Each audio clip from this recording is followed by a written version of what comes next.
কলা কাঁচা বা পাকা যাই হোক না কেন আমাদের পেটে গেলে আমাদের শরীরে নানা রকমভাবে উপকার করে থাকে।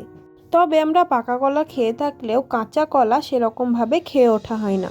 তাই আপনাদের জন্য নিয়ে চলে এসেছি কাঁচা কলা ও তার চোকার বড়া।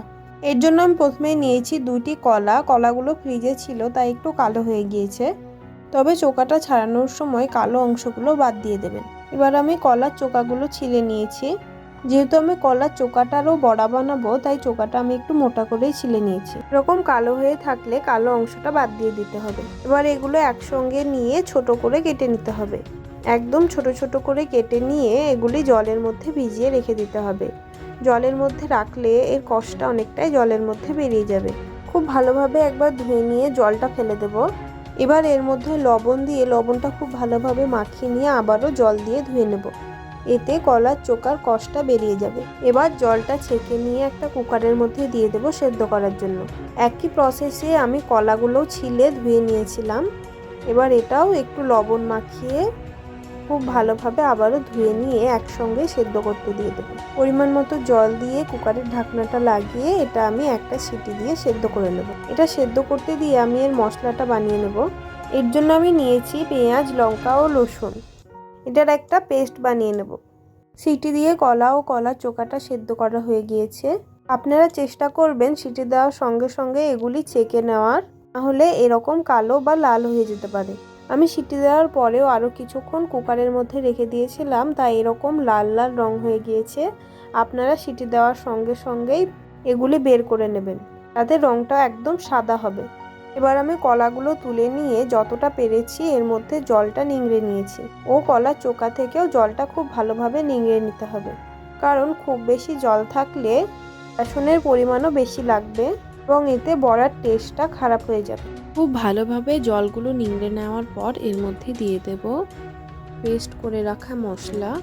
কলার চোকাটাতে আমি 1 চামচ মতো বেসন দিয়েছি ও কলাগুলোতে আমি 2 চামচ মতো বেসন দিয়েছি। শুকনো মশলার মধ্যে আমি দিয়েছি সামান্য একটু হলুদ, জিরে গুঁড়ো, ধনে গুঁড়ো, পরিমাণ মতো লবণ ও খুবই সামান্য একটু বেকিং সোডা। এই সমস্ত মশলাগুলি পরিমাণ মতো দিয়ে খুব ভালোভাবে মিশিয়ে নিতে হবে।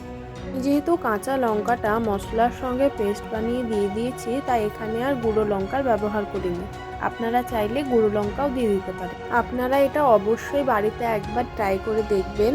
খুবই অল্প সময়ের মধ্যে সামান্য কয়েকটি উপকরণ দিয়েই এই রেসিপিটি রেডি হয়ে যায় এবং ঘরোয়া কিছু মশলা ও খুবই সামান্য তেলে এটি ফ্রাই করায় আমাদের শরীরের কোনো ক্ষতি করে না, বরং উপকারী করে থাকে। এই দুটি খুব ভালোভাবে মশলার সঙ্গে মেশানো হয়ে গিয়েছে। গ্যাসের ফ্লেম অন করে আমি একটি চাটু চাপিয়ে দেবো। চাটুটা খুবই ভালোভাবে গরম হয়ে গেলে তার মধ্যে দিয়ে দেব সামান্য একটু তেল।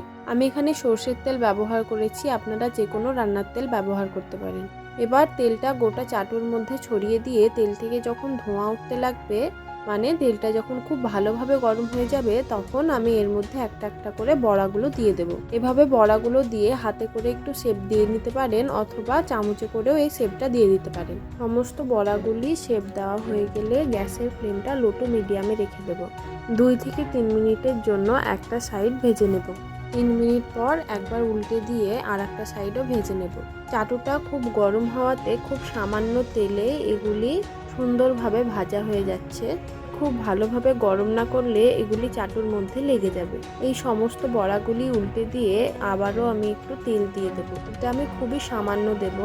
তেলটা দিয়ে আবারও 2 থেকে 3 মিনিটের জন্য আমি অপর সাইডটাও ফ্রাই করে নেব।